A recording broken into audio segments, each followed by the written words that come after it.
Irmãos, eu convido você a abrir a sua Bíblia em 1 Reis, capítulo 19. 1 Reis, capítulo 19, a partir do verso 1.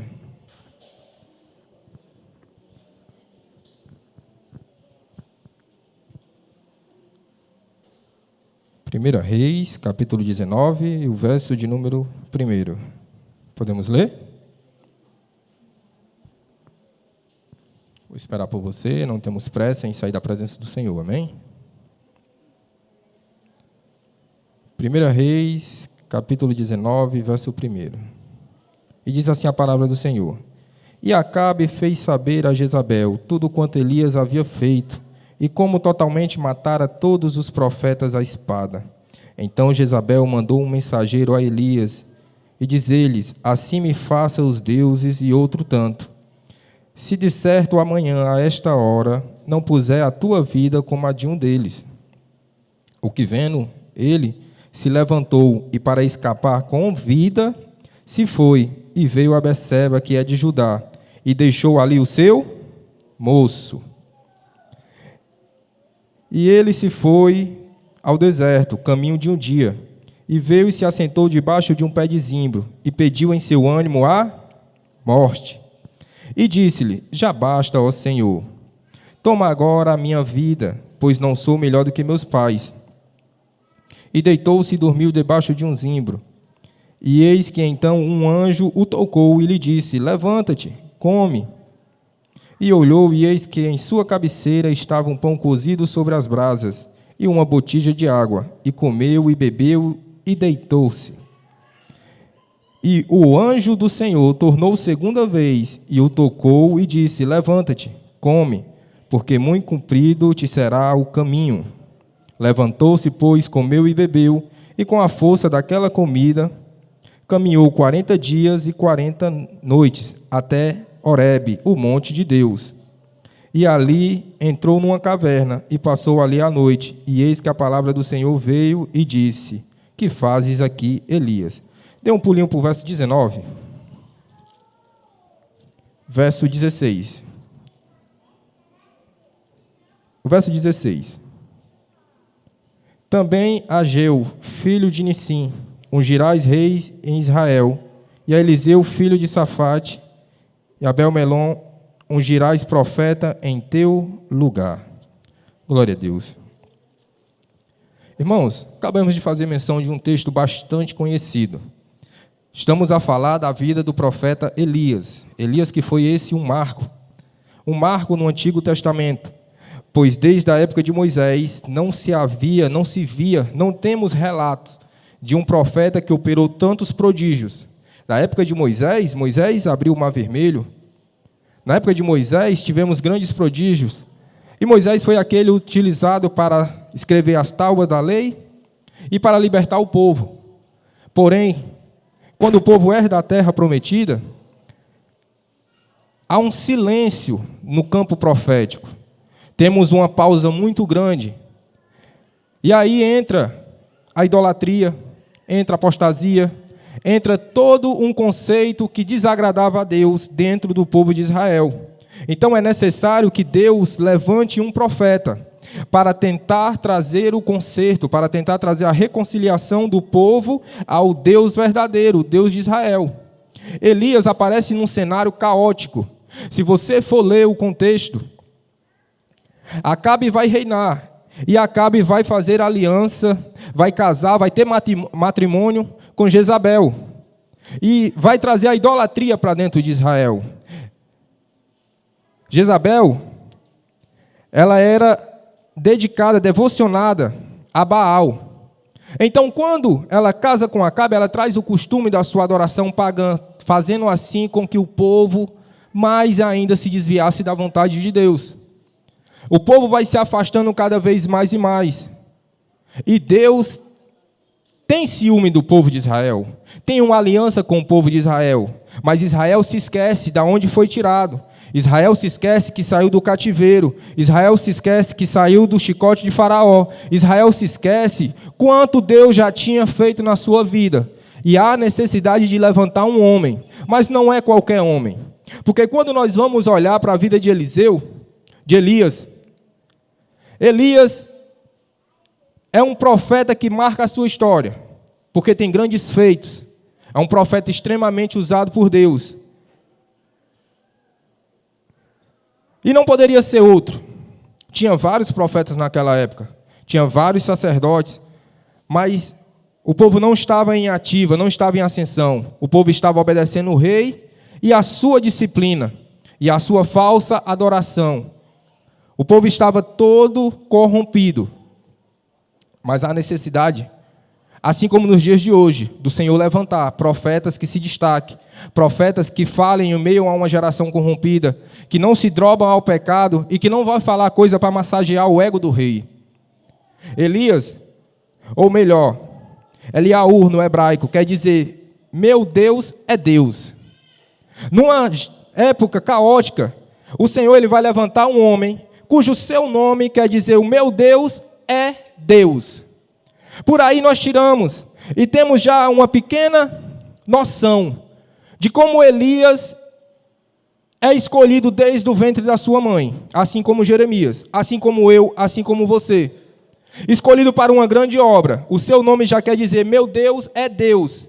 Que significa que ele vai defender essa verdade com unhas e dentes. A palavra do Senhor vai dizer, conhecer a verdade vos libertará. E depois que nós fomos libertos pela verdade, qual é o sentimento que arde dentro do nosso coração? É defender essa verdade com unhas e dentes. É uma pessoa falar para você, não, vocês agora são crentes depois de ter matado, roubado, feito o que era errado, traficado. E nós falarmos, não, nós somos crentes porque o Senhor nos libertou, nos deu uma vida nova e nova criatura somos. E nós defendemos essa verdade com unhas e dentes. Porque é isso que nós acreditamos, irmão Abraão. E quando você acredita numa verdade, você defende ela. Se você chegar para um filho de santo, um pai de santo e falar, meu irmão, você está vivendo uma mentira, ele vai dizer, não, eu estou vivendo uma verdade, porque é aquilo que ele acredita. Mas quando ele encontrar a verdade absoluta, que é Cristo, que é Deus, que é Jesus, que é esse o Redentor da nossa vida, ele vai saber e vai ser liberto. Porque essa é a verdade plena e verdadeira. Jesus Cristo. Então há uma necessidade de levantar alguém diferente. E Elias aparece nesse cenário caótico. Só que Elias aparece no capítulo de número 17. E ele olha e vê a situação. O reino corrompido. Os altares do Senhor foram derribados. E agora estão levantando altares a deuses pagãos. A Baal, a Zera, Astarote. Vários deuses. Mas não ao Deus de Israel. E há uma necessidade de ter uma revolução nessa época. Elias se levanta, vai até o rei e diz, segundo a minha palavra, não choverá. E sai. E o interessante é que quando ele sai, ele vai para o ribeiro de Querite. E ele está lá de frente ao ribeiro. E o Senhor fala, te ordenarei aos corvos, que te leve que te leve carne e água, e pão, e ele beberá do ribeiro. Só que a palavra de Deus vai dizer que o ribeiro seca. Mas por que o ribeiro secou? Porque não havia chuva. E quem foi que disse que não era para chover? Elias. Talvez a igreja não entendeu, mas Elias, no começo da sua jornada, ele agora está colhendo uma coisa que ele mesmo profetizou, irmão Anderson. Ele falou, segundo a minha palavra, não vai chover, só que agora ele está bebendo água e de repente o ribeiro seca. Porque a palavra dele disse que não iria chover, então, ao cessar a chuva, ele agora vai estar colhendo a sua própria profecia. E você está perdendo tempo, porque já era para você estar profetizando na sua vida só coisas boas. Porque você tem o poder da palavra, tem o poder da profecia. E tudo que é ligado na terra será ligado no céu. Então começa a declarar que aquele teu filho vai voltar para a presença do Senhor, que o teu marido vai estar aqui diante do altar. Começa a declarar que ainda há vida dentro do teu lar, dentro do teu casamento, que o Senhor vai fazer. Você tem esse poder. Ele declara e agora ele está vivendo, está vivenciando aquilo que ele declarou, que não haveria chuva. Mas profeta, evangelista Yuri, ele está vivendo uma coisa, não, ele está vivendo a vontade de Deus. Não vamos olhar com um olhar negativo, é necessário que ele passe por todo esse processo. Só que a profecia dele vai se cumprir anos depois, um certo período depois, pois foram 3 anos e meio sem chuva. Mas quando eu vou para Ezequiel 37, eu vejo O Senhor falando, Ezequiel, profetiza. E quando eu profetizava, os ossos voltavam cada osso ao seu osso. Então deixa eu te falar, depende da sua fé, meu irmão. Mas tem profecia que você vai profetizar e vai se cumprir daqui a 5 anos, daqui a 2 anos, daqui a 3 anos. Mas tem profecia que você vai falar aqui agora, e quando você chegar em casa, você vai ver o milagre de Deus. Porque tem profecia que é para agora, que é para esse tempo, que é para agora, para hoje, que não é para amanhã. Não dá para adiar a vontade de Deus.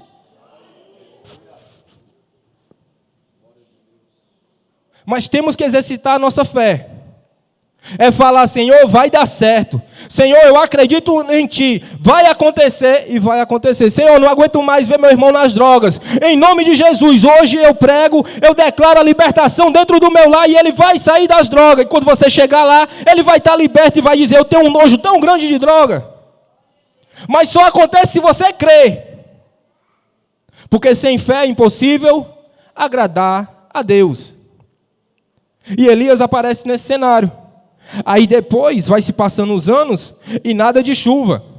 Aí ele olha, fala com o Senhor, tem uma conversa em particular e o Senhor diz, está na hora da gente liberar o céu.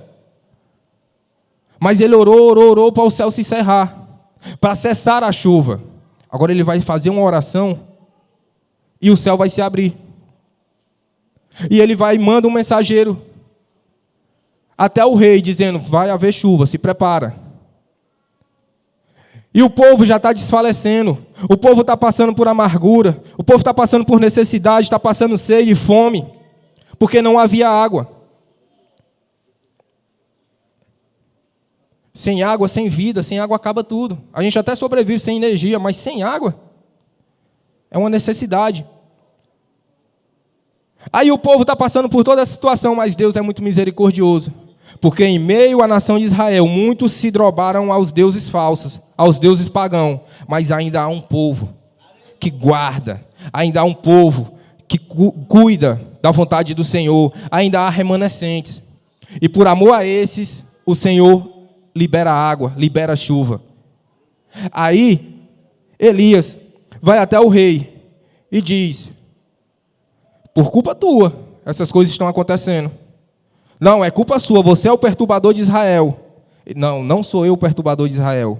É culpa do Senhor, que colocou idolatria dentro do povo de Deus, que colocou idolatria dentro da nossa cidade, que colocou a falsa idolatria dentro do nosso povo, dentro dos nossos costumes. E eu vou ser mais ousado. Separa esses teus profetas tudinho aí que a gente vai agora para um combate. E aí você conhece Elias contra os 450 profetas de Baal. Elias e os profetas de Baal. É um marco no ministério de Elias. Só que depois disso, entra o texto que nós acabamos de ler. E Acabe fez saber a Jezabel. Então, se você notar, Elias ele vem por uma maratona espiritual muito grande. Foram 3 anos e meio de chuva, sem chuva. E Elias estava lá no deserto, orando, buscando, reservado. Agora ele tem que ir à ascensão de novo, ele tem que aparecer ao rei dizendo, desafiando os profetas de Baal. E ali, os profetas passaram um dia todinho, chamando Baal para consumir o holocausto, para consumir o sacrifício, e nada de acontecer nada. E Elias falando, será que ele está dormindo?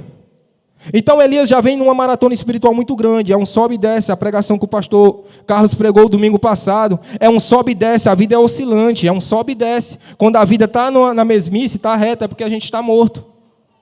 E Elias passou por isso, não é diferente comigo, não é diferente com você.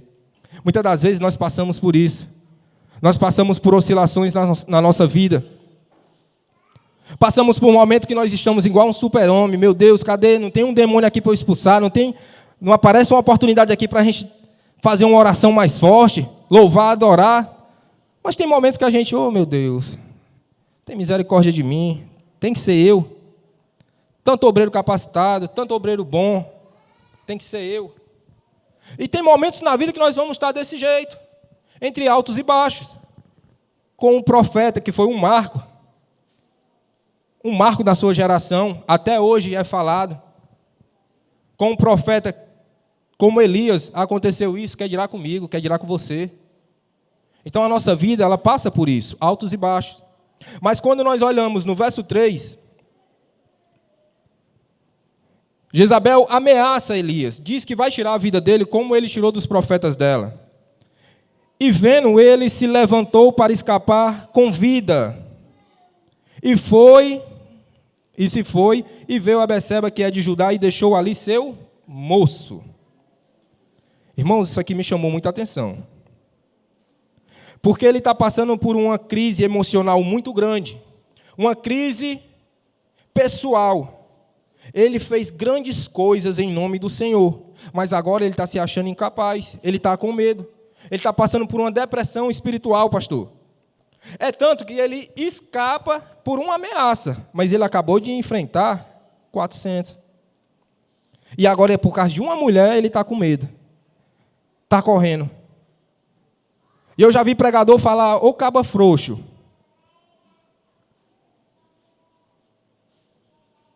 Aí está olhando o momento.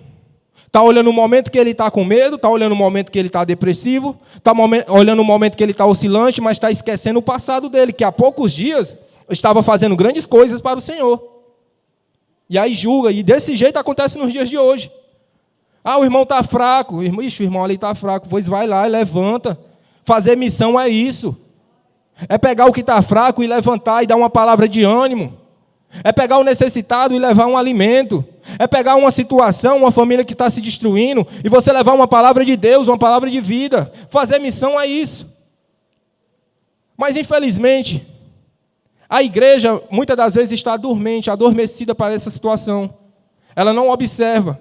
Aí, pastor, entra um detalhe muito interessante. Ontem nós estivemos no evangelismo, e nós fizemos uma oração antes de sair. Senhor, queremos ver vidas, queremos ver os frutos do evangelismo. Amanhã lá na sede, pregando, assistindo o culto, louvando e se quebrantando perante a tua presença. Mas uma oração dessa, ela só tem sentido se nós começarmos a cuidar dos que estão dentro de casa. Porque se eu não estou cuidando da minha casa, da minha família, da minha parentela, dos meus irmãos que congregam comigo, que convivem comigo, como é que eu vou pedir a Deus que me mandem mais?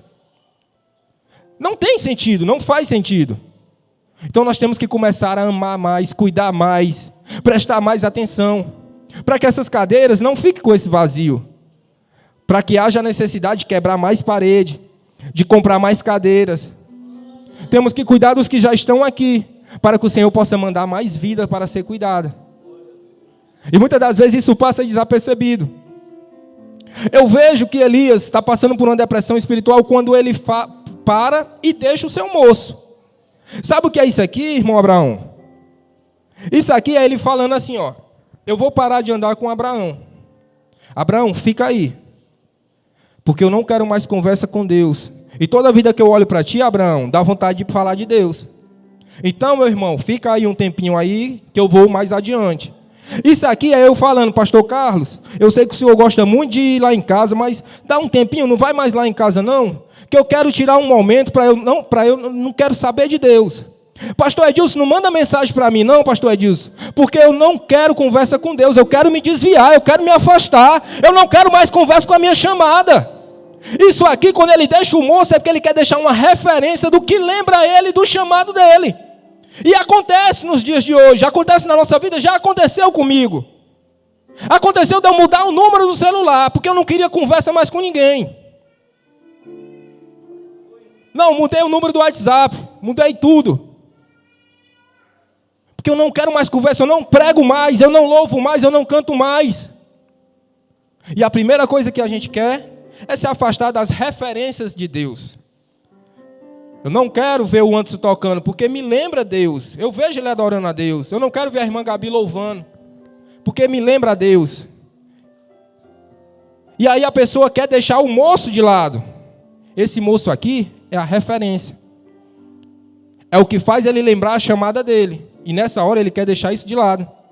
Mas não dá para fugir do chamado do Senhor. Não dá para fugir. Então ele vai e deixa o moço de lado. E vai ao deserto.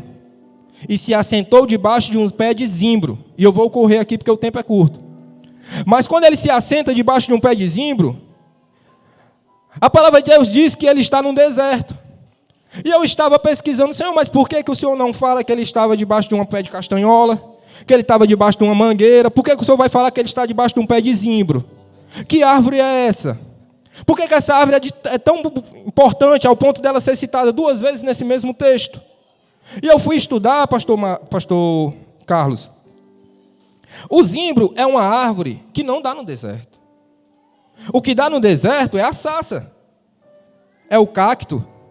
O zimbro é uma árvore tipo pinheiro, uma árvore de arbusto. Então ela precisa de muita água, muitos nutrientes. É uma árvore que dá na serra, que dá na Europa, que dá em um clima frio. Não tem zimbro no deserto, mas por que teve um zimbro para o profeta se assentar e se adeitar e descansar?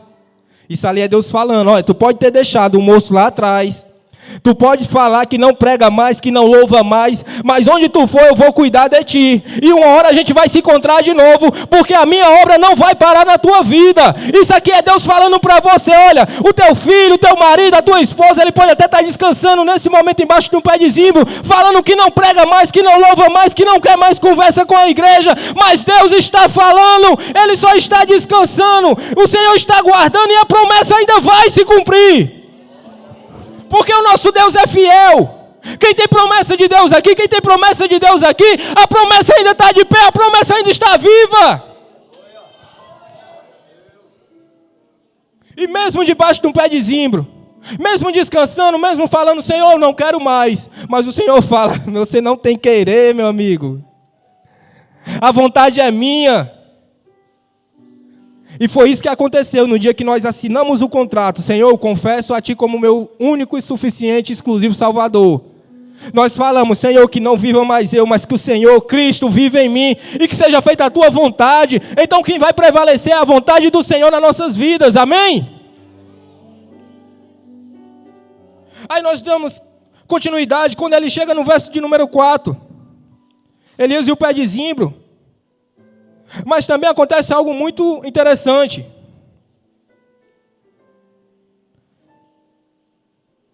Elias fala aqui, no verso B.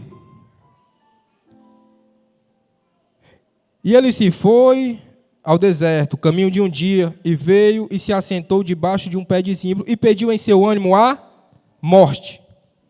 Irmãos, vamos conjecturar, raciocínio lógico.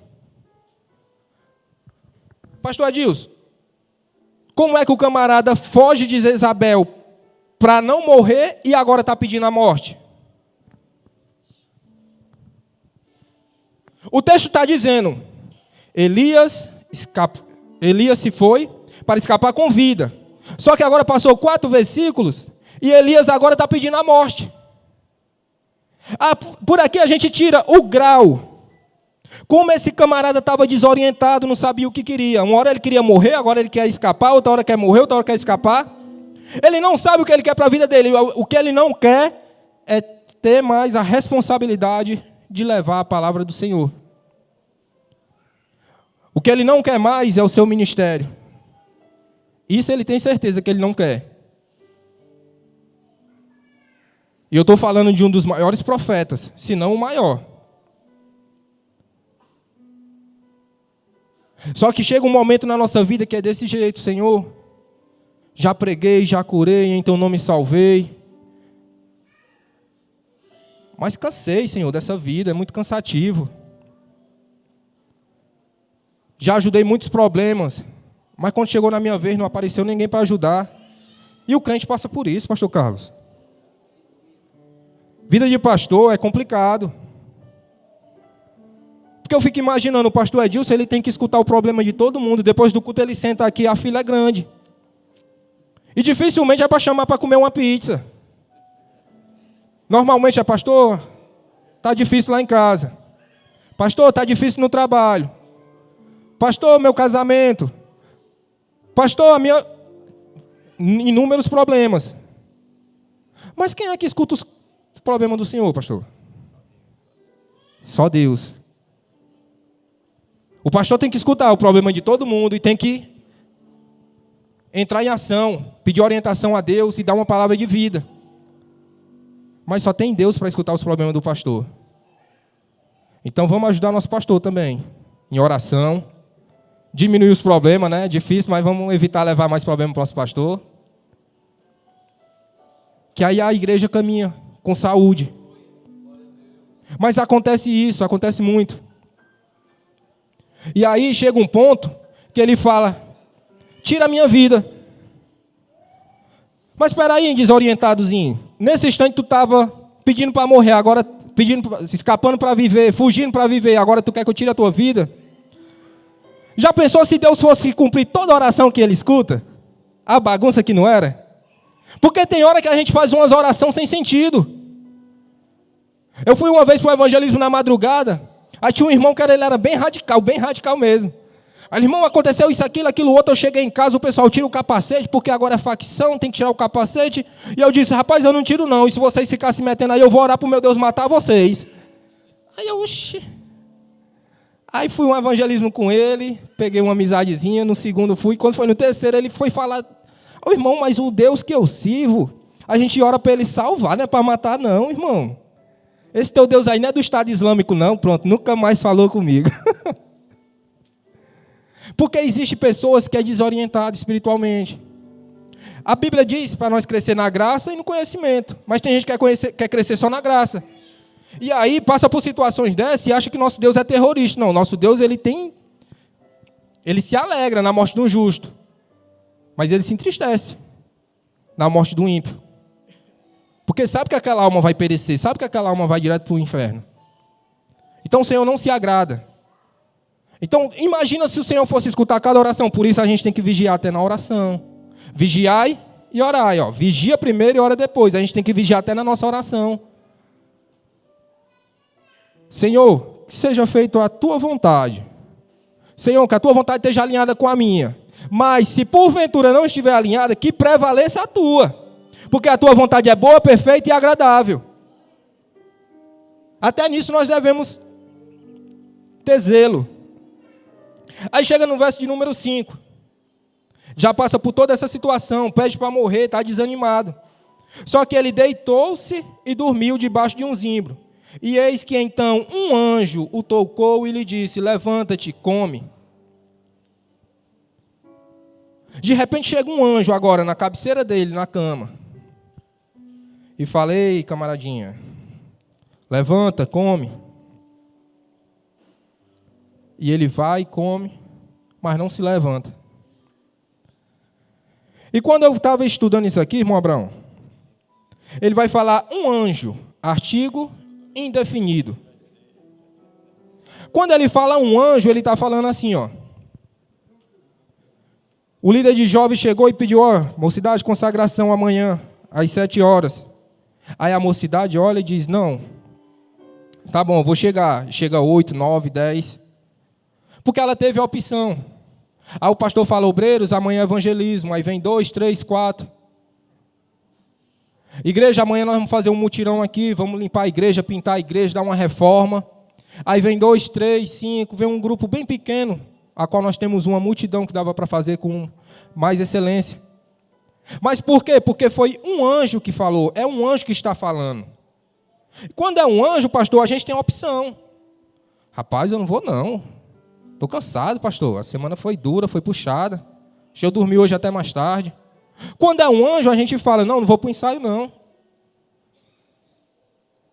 Porque é um anjo.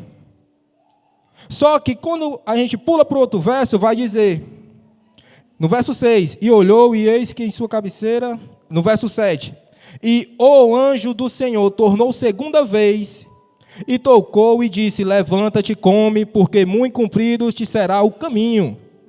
Ah, meu irmão, quando é um anjo, a gente tem opção.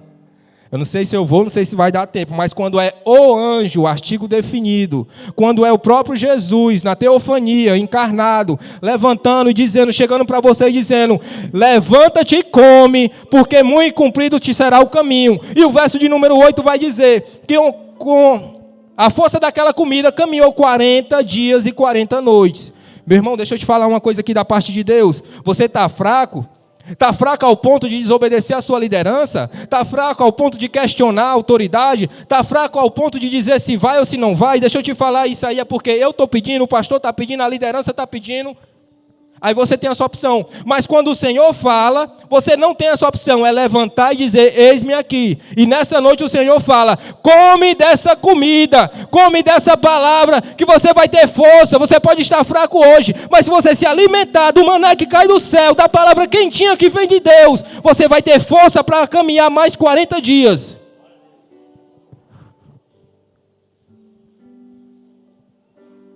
O crente só morre quando para de ler a Bíblia. Falo isso por experiência própria. Vivi uma inconstância muito grande. Cai, desce, sobe. Eu não li a Bíblia. Meu negócio era estar dentro de campanha, era subir monte, era ministério de louvor, era no meio da mocidade, visitando uma igreja e outra. E caía, levantava, passava um tempo no mundo. Depois voltava para a presença do Senhor. Mas, irmão, quando eu fiquei apaixonado pela Bíblia, comecei a ler Bíblia, a inconstância caiu de uma forma que hoje, para a glória de Deus, estamos há 14 anos diante da presença do Senhor. Porque o que sustenta é a palavra, é essa comida. A comida que Deus, o que o Senhor está falando para Elias, é essa daqui, é o pãozinho. É a palavra do Senhor. Isso aqui vai te manter de pé. E com a força daquela comida caminhou 40 dias. Aí, irmão, dá um pulinho para o verso 11. Já vamos encerrar. No verso de número 11, Elias está passando por toda essa situação. Só que ele caminha até Horebe, o monte do Senhor. E lá ele se esconde dentro de uma caverna. Ele ainda não entendeu o que o Senhor queria ter com ele. Que o Senhor queria uma reconciliação com ele. Queria levantar novamente seu ministério. E ele se esconde diante de uma caverna, dentro de uma caverna. E o Senhor fala, Elias, sai para fora. Isso aqui me chamou muita atenção. Isso aqui me chamou muita atenção. Porque Elias está lá. E em nenhum momento o Senhor abandonou ele. Elias está virando as costas para Deus. Mas o Senhor jamais vai virar as costas para nós. E acontece que ele está lá dizendo, eu não quero mais, eu não prego mais, eu não louvo mais. Meu ministério acabou, minha chamada acabou. Mas o Senhor chama ele para fora. E a palavra de Deus vai dizer que veio um vento forte. Mas o Senhor não estava no vento. E a palavra de Deus vai dizer que depois do vento veio um grande terremoto. Mas a voz do Senhor não estava no terremoto. A palavra de Deus vai continuar e vai dizer que houve fogo. E Deus também não estava no fogo. Sabe o que é isso aqui? Pastor Carlos, quando a palavra fala, e veio um vento forte, mas Deus não estava no vento, ela quer dizer que quando nós formos aconselhar um irmão que está passando por uma fraqueza espiritual, devemos conduzir com mansidão. Mas tem irmão que não tem experiência, que não tem vigilância. Aí diz logo, olha, tu vai voltar para o lamaçal do pecado, tá ficando doido, da onde Deus te tirou, tu quer voltar para lá? Aí fala como vento, como tempestade. Só que Deus não está nessa situação, Deus não está nessa voz, a pessoa não sente. Aí de repente fala como um terremoto. Meu irmão, se acorda. Vai voltar a comer lavagem dos porcos? O Senhor te colocou em cadeira de príncipe, tu quer voltar para essa situação? Não, irmão, não lava roupa suja não. O irmão, a última coisa que ele quer na situação que ele está, é levar uma cajadada dessa para terminar de matar. Ele não quer ser confrontado, ele quer ser confrontado pela palavra, mas não dessa forma. Aí o camarada chega para dar um conselho, fala como um vento forte, fala como um terremoto e fala como fogo queimando o irmão. Mas a palavra de Deus está dizendo que a palavra de Deus vem de forma suave e delicada, mansa, daquela maneira que o Senhor fala, eu te amo, filhinho. Não dá para se esconder do meu chamado não, porque onde tu for eu vou estar. Eu sou onipresente, em todo canto eu estou. Não dá para se esconder não.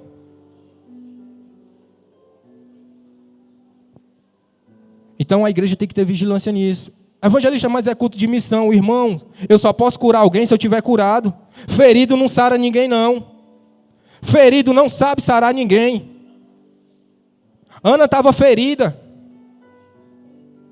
E quando ela ia conversar com a sua companheira, com a sua rival, o que ela fazia? Eu tenho vários filhos, gero filhos, e você é uma seca, não gera filho, é uma infértil. Olha as palavras dela, por quê? Porque ela não era curada, ela era doente também espiritual. Aí as palavras dela eram para machucar também, porque curado cura, feridos ferem. Então, uma palavra dessa é para nós se curarmos no Senhor, estarmos de pé diante da presença do Senhor, para podermos levar a vida, palavras de salvação. Irmãos, eu encerro por aqui. No verso de número 15,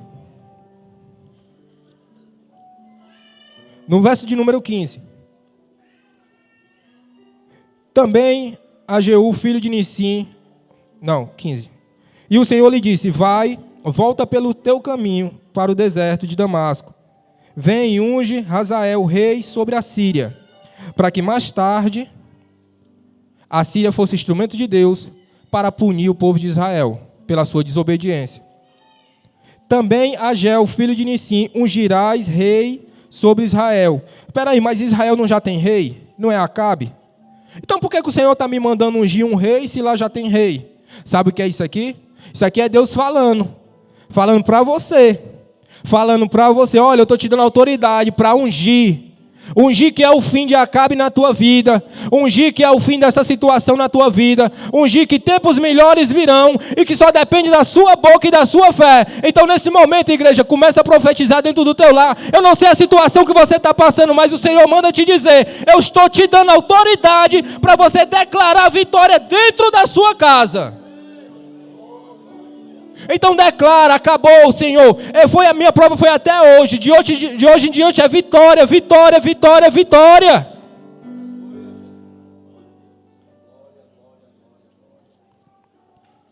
E também Eliseu, filho de Safate, de Beal-Molá, ungirás profeta em teu lugar. Agora isso aqui é difícil.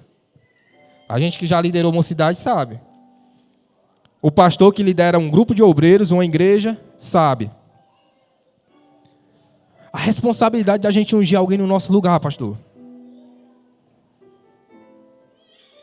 E ainda mais, querer que aquele ser seja melhor do que nós. Tem que ter muita maturidade para isso aqui. Porque queira sim ou queira não, a vida, muitas das vezes, parece ser competitiva. Graças a Deus que dentro do povo de Deus não existe isso. Mas a maior alegria, uma das maiores alegrias que eu tive quando cuidei da mocidade durante um grande período, foi de ver jovens que não tinham compromisso com Deus pregando a palavra de Deus. Foi de ver jovens na consagração ministerial, recebendo o cargo de obreiro. Foi ver jovens crescendo na graça e no conhecimento. E eu falando: vão ser melhor do que eu, porque na época de mocidade eu não consegui nada disso. Então vão ser melhor do que eu. Vão chegar mais longe do que eu. Tem que ter muita maturidade para isso aqui. Mas é isso que o Senhor quer. O Senhor quer que nós deixemos o nosso legado. Ensinar a nova geração como se deve buscar e andar nos caminhos do Senhor. Ensinar a nova geração como se deve buscar, como se deve amar ao próximo, como se deve amar a Deus. É isso que o Senhor quer para a nossa vida, igreja. É culto de missão, mas eu só consigo fazer missão se for com o meu irmão do meu lado. Eu só consigo fazer missão se for em comunhão. Eu só consigo pregar, evangelizar, buscar se nós estivermos um corpo unido. Se o corpo de Cristo estiver unido, em união. Aí agora está uma moda de congregar em casa, de congregar pela internet, de não fazer parte de um corpo. Mas todo membro que está fora do corpo, ele apodrece. Todo membro que está fora do corpo apodrece, entra em estado de decomposição.